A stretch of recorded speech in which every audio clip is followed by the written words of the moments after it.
that you will neither disobey Allah in what is correct, and that you will give Him that oath of fealty, and you will pray to Allah to forgive you, for Allah is ever forgiving.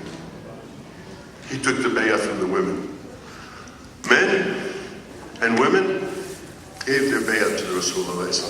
This is the sale of the century, and that is why when he went to Medina, everything flourished for the Muslims. This was the crucial point. 170 people, 1 billion people. Put the hand in the hand of the man. That's what they did.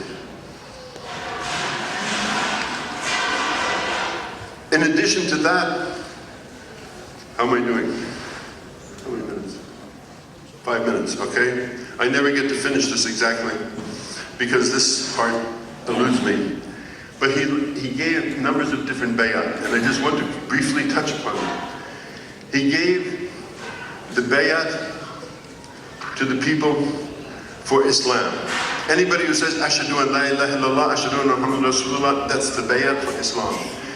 You people, many of you who are born Muslims, you think that because somebody whispered in your ear that you made that bay'at? No, you've got to make that bay'at yourself. It is just the way the Christians talk about born-again Christians. You've got to be a born-again Muslim. You have to make that bay'at. Ashhadu an la ilaha illallah. Ashhadu anna Muhammadan Rasulullah. With all of your heart, with all of your mind, and with all of your soul. That's the bay'ah. He made the bay'ah for jihad, that you will struggle, and I will struggle in the way of Allah subhanahu wa ta'ala, outwardly and inwardly. He gave the bay'ah for the khilafah, which means we look at these people. Somewhere among all of these people is the best one to lead us. There's somebody here, I don't know who it is, you don't know who it is, we don't know who it is. But through the process of shura, if we sit down, we will find the best person among us to lead us, and we will give our hands to him and say, brother, you're our leader. That's the bay'ah of the khilafah. He gave the bay'ah against doing anything wrong, against committing major sins. That's another bay'ah he gave. And by the way, he did that in the masjid in Medina. And you know what? The people who have invented this new religion, they covered that up. You can't find the place between the house in which Aisha lived and Ali and Fatima lived. He used to stand in the doorway like this and take the bay'ah every day from the people. That's gone. It's covered up with books. You can't find it anymore. That place is missing, disappeared. Just like the house of Khadijah has become a toilet in Mecca. That's the reality of the situation which we're living, brothers and sisters. He took the bay'ah for performing Islamic deeds. There's another bay'ah he took from the people. He took the bay'ah for blessing and benediction. He took the bay'ah for leaving the things that are forbidden. All of these things, he stood in his masjid and people came and they promised him that. They promised him that, and they changed their lives by promising him that. This is what is lacking in our lives. We do not make that bay'ah. And so the last of the bay'ah, he said, I am Khatam al-Anbiya.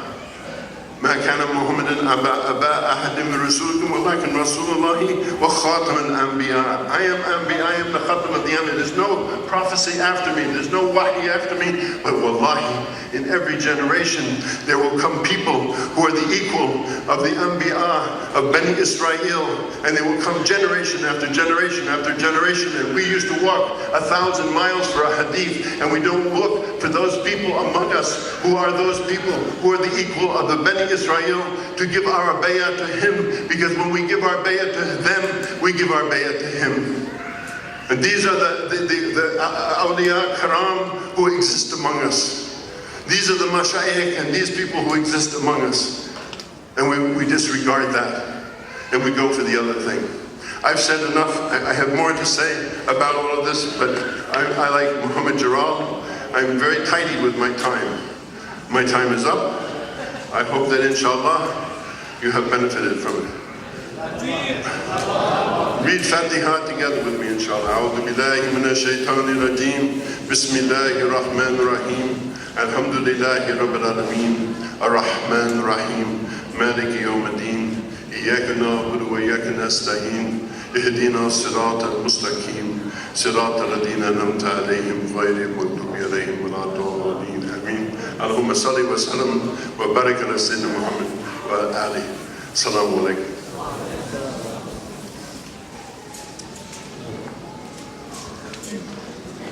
Wow. Jazakallah, Shaykh Nooruddeen. This was just absolutely a wonderful, wonderful, wonderful presentation. You know, you must have been told sometime in your life, good things come free of charge. I don't think so. Things cost money in this world. Things cost things that we have to spend money for. You've been invited yearly, year after year after year to this event that we have every year. And every year we operate at a loss.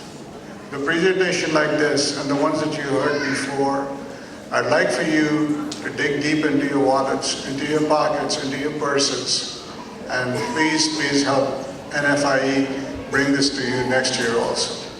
And hopefully, next year, not to segue into Shaykh Nooruddeen's presentation, next year, inshallah, we'll have this event at a masjid. We tried to have this event in the masjid, and unfortunately, we were turned down. And